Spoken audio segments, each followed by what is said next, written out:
आप क्या अचीव करना चाहते हैं? आपका क्या औचित्य है? आपको क्या लगता है शाह साहब? आपको क्या लगता है शाह साहब? What will you achieve?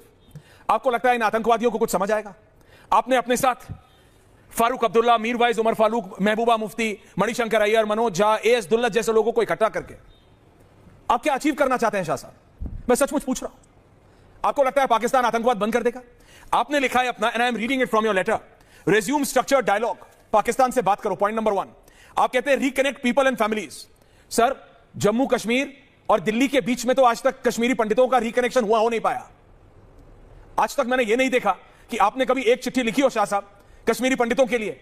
आपको रिकनेक्ट चाहिए पाकिस्तान से, और हिंदुस्तान के अंदर जो अपने ही देश में एग्जाइल में है उनके लिए तो कभी रिकनेक्शन का एक शब्द नहीं निकला आपकी एक्सपीरियंस जुबान से, और ना उन so called self proclaimed intellectuals की जुबान से। शाह साहब, फ्लोर इज योर्स। देख रहा है भारत और पूछता है भारत, शाह साहब व्हाई, क्यों? कितनी देर बोलना है मुझे? जितनी देर आप बोल सकें। मुझे बस 2 सवाल पूछने का आप अनुमति जरूर दीजिएगा आपके बोलने के बाद, बीच में कोई नहीं बोलिएगा। बोले शाह साहब। बिग 3 विंडो गर्मा। पहली बार मैंने किसी प्रोग्राम में भाग लिया है जिसमें बिना जाने बिना समझे ऐसे कमेंट्स लोगों के ऊपर पास कर दिए हैं। आप समझाइए सर। जो नॉर्मली भारतीय संस्कृति और सभ्यता में उचित नहीं समझे जाते हैं। ओके। खैर, आपने आमंत्रित किया है तो मैं, और आपने कुछ सवाल उठाए तो मैं बता दूं जी। मैं 1991 से हिंदुस्तान और पाकिस्तान के संबंध अच्छे हों उसमें लगा हुआ हूं। ओके। और मेरी उसी समय से ही कश्मीर में के मामलों में भी लगा हुआ हूं। मुझे आश्चर्य हुआ ये सुनकर कि मैंने कश्मीरी पंडितों के ऊपर कुछ बोला नहीं, मिला नहीं। शायद तो आपके पास खबर ठीक से नहीं आई होगी, शायद ही कोई साल होता होगा कि जिस साल मैं कश्मीरी पंडितों के कैंप में नहीं जाता हूं, उनसे मिलता नहीं हूं, वैली में भी और जम्मू में भी। जी।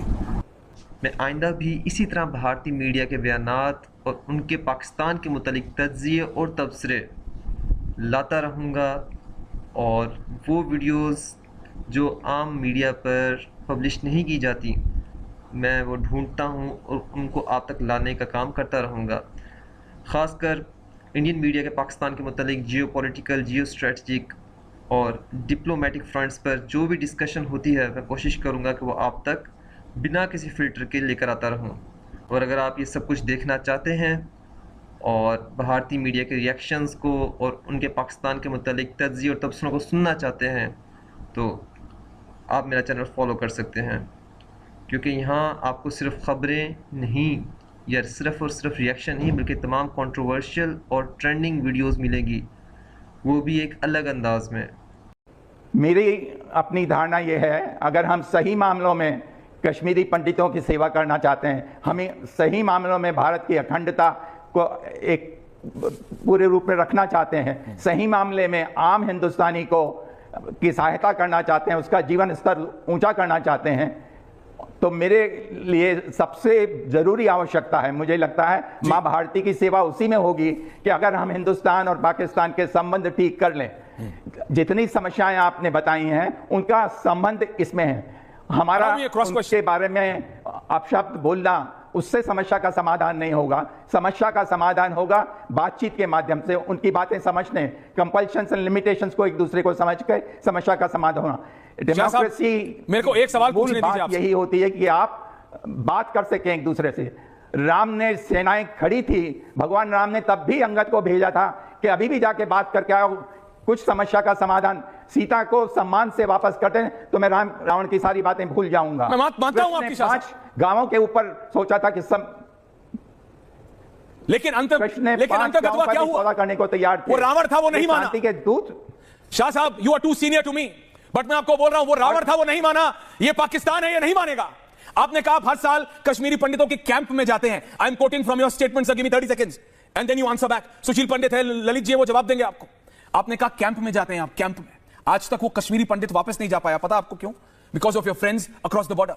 वो क्यों नहीं जा पाया? क्योंकि जिनको आप सोचते हैं वो पाकिस्तानी हो, जिनको आपने चिट्ठी लिखी सर, वो शांति चाहते ही नहीं है शाह जी। और अगर आप 91 से लगे हुए हैं, 1991 से, तो मैं आपको समझता हूं कि आप इतने बुद्धिजीवी है कि आपको समझ आ चुका होगा कि भैंस के आगे बीन बजाने से भैंस रास्ता नहीं बदल लेती।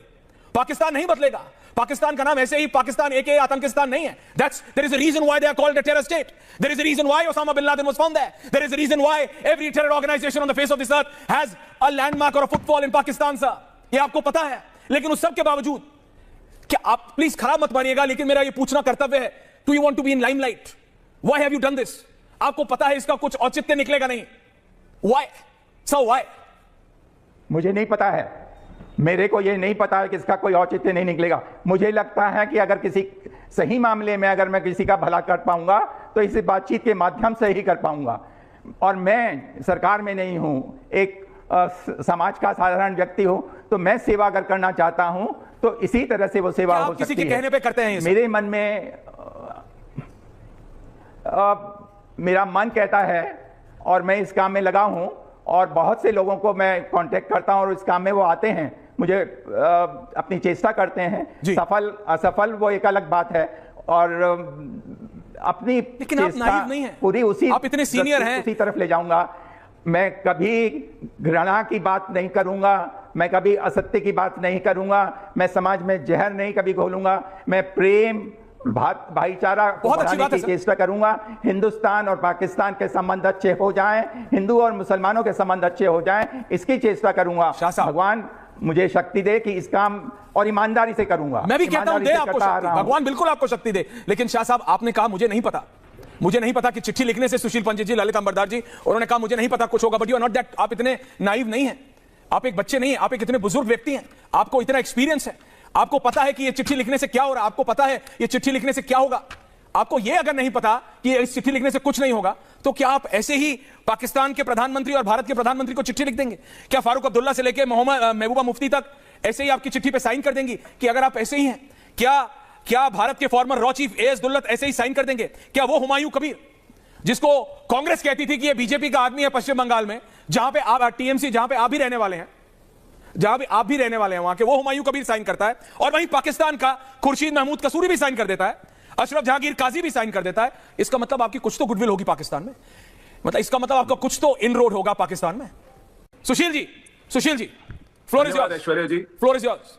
शाह साहब सुन रहे हैं? धन्यवाद ऐश्वर्या। रूबी अरुण जी भी शायद आपके मित्र हैं। जी, मेरे को पैनलिस्ट को और आपके दर्शकों को मेरी राम राम। ये उपी शाह जी सच में मेरे परिचित हैं, मैं इनसे कई बार मिला हूं और ये इनका आग्रह रहा है कि मुझे शांति करानी है कश्मीर में भी और भारत और पाकिस्तान के बीच भी, और इन्हें मालूम है कि इनके इन प्रयासों के बारे में मेरे क्या विचार हैं। अब इन पर एक सनक सवार है कि उन्हें भेड़िए और मेमने के बीच वार्ता करानी है और दोस्ती करानी है। चाहे परिस्थितियां कैसी भी हों, आपके अनुभव कैसे भी हों, उनका व्यवहार कैसा भी हो, उनकी घोषणाएं कैसी भी हों और इस सब के परिणाम कुछ भी हों, लेकिन यह सनक है तो है। अब माथे पर भलमनसाहत का एक पट्टा बांधना और शांति और भाईचारे की बात करना बहुत लुभावना है। इससे बहुत लोग इंप्रेस हो जाते हैं, खुश हो जाते हैं, क्योंकि ये अच्छी अच्छी बातें हैं ना। अच्छी अच्छी बातें करने से व्यक्ति बहुत अच्छा दिखता है, लेकिन वास्तविकता से आंख मूंदना, इन परिणामों से नजरें चुराना और उधर कैसे लोग बैठे हैं, वो क्या कह रहे हैं, क्या कर रहे हैं, इसको नजरअंदाज करना, ये कौन सी भलमनसाहत है, ये कौन सी बुद्धिमता है? मैं केवल इतना पूछना चाहता हूं, क्या बदला है पाकिस्तान में? एक समय था मुशर्रफ ने 12 जनवरी 2003 को खुलेआम घोषणा की थी सार्वजनिक रूप से कि पाकिस्तान और पाकिस्तान के नियंत्रण में किसी भी भूमि का किसी भी देश के प्रति आतंक के लिए इस्तेमाल होने नहीं दिया जाएगा। This was a solemn promise. और उसी के चलते श्रीमान अटल बिहारी वाजपेयी ने ऑपरेशन पराक्रम को रोल बैक किया था। उस वक्त मुशर्रफ प्रेसिडेंट थे पाकिस्तान के, कोई डी फैक्टो डी जूरे कोई कठपुतली सरकार नहीं थी, पूरे नियंत्रण में थे। पाकिस्तान में ऐसे कितने ही लोग आए हैं, कितनी, लेकिन आप उनके किसी शब्द का विश्वास कर सकते हैं कि आप अपने अनुभव से सीखेंगे, आप उनके व्यवहार से सीखेंगे, उनकी तैयारी से सीखेंगे। इनके एक बड़े अच्छे दोस्त हैं अब्दुल बासित, वो भारत में पाकिस्तान के उच्चायुक्त रहे जी। अभी कुछ महीने पहले उनका बयान आया था कि अगर अमेरिका हमारे मिसाइल प्रोग्राम में दखलंदाजी करेगा तो हमें दिल्ली और मुंबई पर सीधा परमाणु हथियार चला देने चाहिए। लेकिन शाह साहब डजंट मैटर, शाह साहब को फर्क नहीं पड़ता उससे। हाँ, आप बात सुनिए कि पाकिस्तान का पूरा निजाम भारत के प्रति दुश्मनी पर आधारित है। उनके डॉक्यूमेंट्स, उनकी पॉलिसी भारत को अजली दुश्मन, आर्च एनिमी कहते हैं।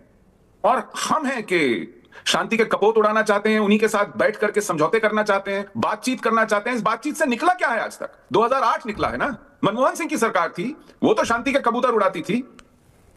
क्या निकला है इस बातचीत से आज तक? शाह साहब जवाब देंगे? पाकिस्तान केवल लातों के भूत हैं, रूबी जी आ रहा हूं, बातों से नहीं मानते हैं। शाह साहब, सुशील पंडित जी का कहना है और यही पूरे भारत का कहना है, ये लातों के भूत है पाकिस्तानी, ये प्यार से नहीं मानेंगे, बातों से नहीं मानेंगे। Abdul Basit wanted to bomb Delhi sir, bomb Delhi for no rhyme and reason.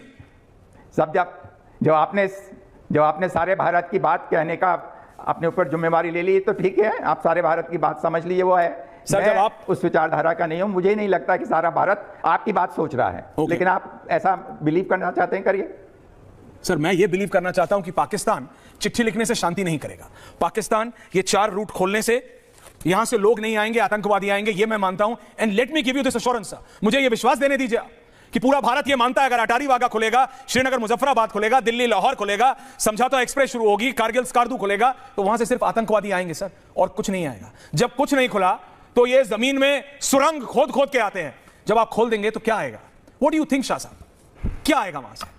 सफेद झंडे लेके, पैगाम लेके आएंगे? आपको लगता है कराची बेकरी के बिस्किट आएंगे? क्या आएगा वहां से? आपने अपने कंक्लूजन्स निकाल लिए हैं, मैं उनसे सहमत नहीं हूं। ओके, पर आप जो 91 से ये कर रहे हैं, आपका क्या कंक्लूजन है सर? 91 से 2026 एक बहुत लंबा समय होता है, आपका क्या कंक्लूजन है? मैंने अपने पत्र में उसका जिक्र किया है कि बातचीत ही उस समस्या का समाधान है। रोहित, तुम युवाओं की चेतना जगाने की बात करते हो, आबिद मीर मगामी, इफ्तिकार मिसगर और विवेक श्रीवास्तव हैं, इनकी चेतना नहीं जगाते कभी? कहां हो भाई, तुम गलत जगह चेतना जगा रहे हो। कैन आई हैव विवेक श्रीवास्तव, इफ्तिकार मिसगर और आबिद मीर मगामी? इनको समझाओ ना। देखिए, कौन समझाएगा? ये खाते भारत का है, गाते पाकिस्तान का है। भारत के गरीबों के लिए आंदोलन नहीं करते हैं। पाकिस्तान, अफगानिस्तान और बांग्लादेश में समस्या हो जाए तो उसके लिए आंदोलन पर बैठ जाते हैं। ये मार्क्सवादी, लेनिनवादी लोग हैं। इनको राम राज्य से और भारत महतारी की प्रतिष्ठा से क्या मतलब है? ये हुर्रियत कॉन्फ्रेंस के फारूक के लिए और गिलानी के लिए रेड कारपेट बिछाकर गुलाबों की माला और गुलाब की पंखुड़ियों से उनके स्वागत करने वाले लोग हैं। अब ये सब नहीं चलेगा। खाना हिंदुस्तान का, गाना हिंदुस्तान का। देश ने इसीलिए रिजेक्ट कर दिया इफ्तिकार मिसगर को, कम्युनिस्ट को। इफ्तिकार मिसगर, आपको सब कुछ लिखता है, चिट्ठी लिखने से शांति हो जाएगी?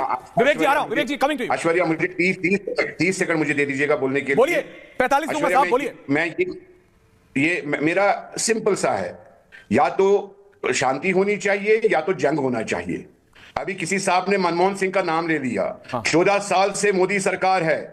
हमने भी चाहा कि पाकिस्तान पे वार हो, आजाद, जिसको वो बोलते हैं आजाद कश्मीर और हम बोलते हैं पाकिस्तान ऑक्यूपाइड कश्मीर, उसको कैप्चर किया जाए। या तो वो करो या तो ओपी शाह जो बोल रहा है वो करो, दो में से कोई चीज तो करो। आप लटकाते हो हिंदुस्तान की आवाम को, आप बहकाते हो। बहकावे में ये जो लोग यहाँ पे भाषण देते हैं, ये बहकावे में लाते हैं। क्या किया मोदी ने? हमने देखा जब पहलगाम हुआ, पहलगाम के बाद जो ऑपरेशन सिंदूर हुआ, हमने देखा सिंदूर में क्या हुआ।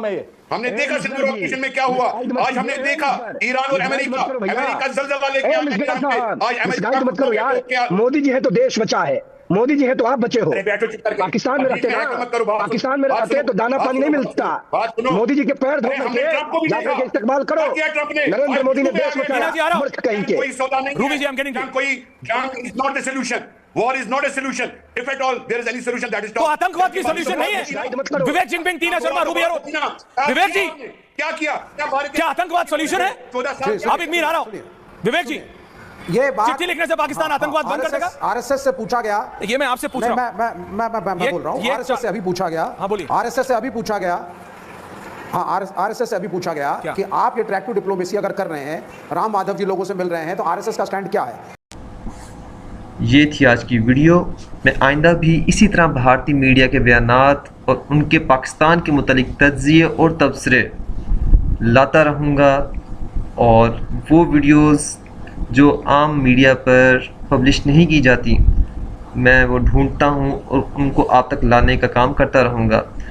ख़ासकर इंडियन मीडिया के पाकिस्तान के मुतालिक जियो पॉलिटिकल, जियो स्ट्रेटजिक और डिप्लोमेटिक फ्रंट्स पर जो भी डिस्कशन होती है, मैं कोशिश करूँगा कि वो आप तक बिना किसी फ़िल्टर के लेकर आता रहूँ। और अगर आप ये सब कुछ देखना चाहते हैं और भारतीय मीडिया के रिएक्शंस को और उनके पाकिस्तान के मुतालिक तज्ज़िये और तबसरों को सुनना चाहते हैं तो आप मेरा चैनल फॉलो कर सकते हैं, क्योंकि यहाँ आपको सिर्फ ख़बरें नहीं या सिर्फ़ और सिर्फ रिएक्शन नहीं बल्कि तमाम कंट्रोवर्शियल और ट्रेंडिंग वीडियोस मिलेगी, वो भी एक अलग अंदाज में।